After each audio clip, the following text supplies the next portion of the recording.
सुबह से ही बहुत तेज बारिश हो रही थी। टुनटुनी का बेटा गोलू बहुत ही भूखा था। सुबह से टुनटुनी कहीं बाहर नहीं जा पाई दाना लाने के लिए। मम्मा मुझे भूख लगी है, मुझे कुछ खाना दे दीजिए। आपको तो पता ही है कि मुझे भूख सहन नहीं होती। टुनटुनी का बेटा गोलू भूख के मारे तड़प रहा था। उसने सुबह से कुछ नहीं खाया था। अब रात होने को आई थी। टुनटुनी सोचती है, मैं क्या करूं, कहाँ जाऊं, कैसे खाना लाऊं अपने बेटे के लिए। यही सोचते सोचते उसे याद आता है पास ही के जंगल में उसकी बहन रहती है। वह अकेली रहती है, उसके पास कुछ न कुछ ज़रूर होगा खाने के लिए। यही सोचते हुए टुनटुनी घर के बाहर निकल जाती है।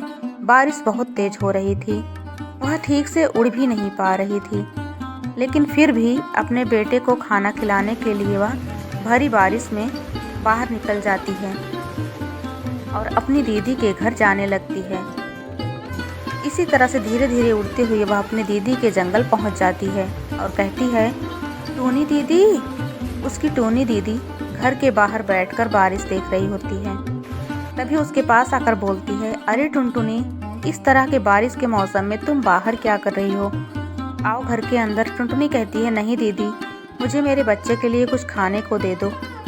इस तरह से वह अपनी दीदी से कुछ दाना खाने के लिए लेके आती है और गोलू को कहती है, आ जाओ प्यारे बेटे, मैं तुम्हारे लिए दाना लेकर आई हूँ। गोलू तो खुशी से उछल पड़ता है और दाना खाने लगता है। कुछ देर दाना खाने के बाद वह कहता है, मम्मी आइए, आप भी कुछ दाना खा लीजिए। आप भी तो सुबह से भूखे हैं ना, मेरा पेट अब भर गया। इस तरह से टुनटुनी अपने बेटे के खाने के बाद खुद भी कुछ दाना जो बचा हुआ था वो खा लेती है और दोनों पानी पीकर सो जाते हैं। दोस्तों, यह कहानी छोटी सी है, पर इससे हमें यह सीख मिलती है कि इस संसार में माँ का कोई जोड़ नहीं है। एक माँ अपने बच्चे के लिए कोई भी बाधा पार कर सकती है।